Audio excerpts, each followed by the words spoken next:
How are we doing? Sound good? Good. All right. Well, as Tim alluded to, I am a water treater. I own the best water treatment company in Atlanta. I even host a podcast about water treatment. And I know what you're thinking. This guy is going to talk to us about water treatment. Well, I'm not. I'm going to talk about science and how science can help solve a problem that many of us in this room share. Now, what kind of science are we going to be talking about? Chemistry? No. Biology? No. We are going to be talking about the scientific discoveries of this man right here, Dr. Emmett Brown. You see, the problem many of us entrepreneurs share is that we keep valuable information locked up inside our heads. Information that if we choose to let out could help our people. Information that could inspire our people. And information that most of all could help us help ourselves. My issue was my people were not making the best decisions. In some cases, the decisions they were making were actually driving the company backwards instead of forwards. You see, they didn't understand the company the way I understood the company, because I was the one that started the company. I was the one that made things work when we had no resources. And I was the one that experienced the successes and the failures that started our company. My life would be so much easier if my team could simply read my mind. Unfortunately, Doc Brown's mind reading machine, it never worked right. So that was not an option. I needed a way to show my team the why behind why I started my business. If I could figure out a way to do this, they could use that information to make better decisions, because they would understand the company better and they would understand me better. Well, luckily, not all of Doc Brown's inventions were failures. On November 5th, 1955, Doc Brown was hanging a clock in his bathroom when he slipped, fell, knocked himself unconscious, and when he came to, he drew this. This is the flux capacitor, and this is the tool that we are going to use to solve our problem. The flux capacitor allows us to move backwards and forwards through time. Well, as Doc Brown said, if you are going to build a time machine, do it in style. So he installed the flux capacitor inside a DeLorean. Well, my team, excited to take off on the adventure, we climbed into the DeLorean. Now, the DeLorean was not built for the comfort of very many people in mind. But comfort did not matter. We were on a mission to go back to the first day I started my company. We set the time circuits to January 15th, 2004. Now, finding a place in Atlanta traffic to get the DeLorean up to 88 miles an hour was a bit challenging. But we found it, the time circuits fired, and we were instantly transported back to 2004. I drove the DeLorean up to our present-day office location to find we had not moved in yet. I remembered we had moved 3 times before we moved into that building. So I drove my team to our first building, my house. As we approached my house, my team saw my former self unloading a delivery truck and stacking the products in the garage. They immediately wanted to go and help, but I had to remind them of Doc Brown's warning. We could not change the timeline, because that could create a time paradox and disrupt the future we would be returning to. All we could do was ask questions. Questions my team was hungry for. We got out of the DeLorean. My team immediately went over to my former self. They wanted to know why I started the company. They wanted to know why I just didn't simply go to work for someone else. That would have been a lot easier. Me, Temple Mechanics always gives me a headache. My former self told them that he could not find a water treatment company that practiced water treatment with the same high standard that his father had taught him. He went on to say that his father was the best water treater he ever knew and learned from. He then took us all into the company's first office, the third bedroom, where he showed us the first business plan that started the company. Embedded within that plan was our company's first mission statement. It read to practice water treatment in a way that would make my father proud. It was in that moment I so badly wanted to tell my former self that he would lose his father in just a few short years. But I couldn't. That could disrupt the timeline. My team continued asking question after question. They wanted to know about the experiences, and they wanted to know how my 2004 self could practice water treatment with the same high standards that we did in present day with the apparent lack of resources we had. And that's when it happened. My team got it. They finally had access to the information I had locked up inside my head.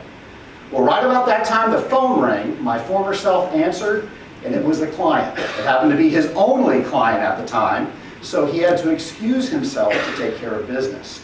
We quietly let ourselves out. We piled back into the DeLorean. We set the time circuits to present day, got it up to 88 miles an hour, the time circuits fired, and we were back at the exact same moment that we left from. When we got back, my team had a deeper understanding of the company. They were able to use the experiences that they had to make better decisions. In some cases, they even made better decisions than the ones I would have made. And the best part was I wasn't even there when they made them.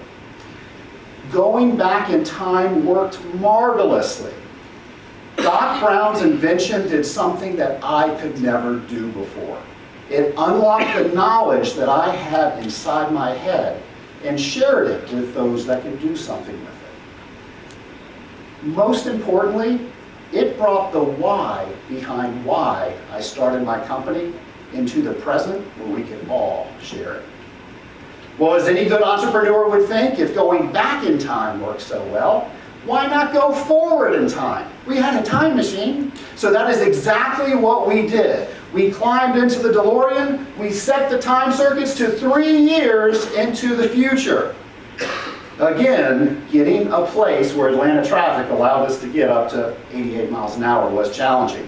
But we found it, the time circuits fired, and we were 3 years into the future. In case you're wondering, Atlanta still has a traffic problem. We drove to our present day location to find we had expanded into the building next door. And the parking lot was full. We walked inside and we were greeted by people we had not yet met. We hadn't hired them yet. We asked them questions like, what was their job? How did they do their job? What equipment did they need to do this job? And then we interviewed our future selves. We wanted to know how they created what we were seeing. They told us about the successes and the failures that they had to endure to create what we were standing in. My team got together, we made sure we had a clear and common vision of exactly what we were seeing so we could remember it as we went back. We climbed into the DeLorean, we set the time circuits to present day, we got it up to 88 miles an hour, time circuits fired, and we were returned back to the exact same moment that we left from. When we returned back, my team was inspired about what they saw. They knew what could be built because they saw it. They were part of it. And because we all had a common vision, we had a map of how to get back there. The time travel experiences we had could not have worked better for the company. It acted like rocket fuel, propelling us where we never thought we would go before. And I know what you're thinking. This sounds amazing, and you can't wait to do this for your company. There's only one problem. You don't have a flux capacitor. So let me tell you how you can build one of your very own. Tell your company, tell your team the why behind why you started the business. Share with them the experiences that you had because they want to know them. Tell them the vision that you have for the future. After all, they're the ones that are going to help you build it. Here is how we actually do this in our company. When we are interviewing a new candidate, we send them an email. Within that email has a document called our painted picture. Our painted picture contains the why we started the company. It talks about how we work, and then it tells about the future. Within the email we send them, we say, after reading our painted picture, this is a company you not only want to work for, but help us build, respond back to us with the words, interview me, in the subject line. On their first day of onboarding, I personally tell them why I started the company. I share with them experiences that I had, and I let them know where the company is going. I also make sure that they know what they are seeing in present day is not the product of my vision alone, but all the people that joined me and decided they wanted to build something bigger than what they originally hired on to. Each and every year, we do annual planning.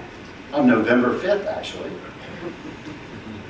We decide what went well and what didn't go well during that year. We then apply those lessons to the upcoming year. We then mentally go 3 years into the future and we ask each other questions about what we're seeing. We make sure we have a clear and common vision, and then we come up with all the issues that are going to get in our way, and we solve them. We then take a 1/3 piece of that vision, and that becomes our annual plan. Now, a year is a very large piece of time. To get better handles on that, we divide that up into 4 quarters. And for the next 90 days, we take the most important goals off of that annual plan, and we work on them. At the end of that 90 days, we evaluate what life taught us, and we apply that to the next quarter. We then pick off the next goals and work on those. At the end of 4 quarters, we celebrate achieving our annual goals.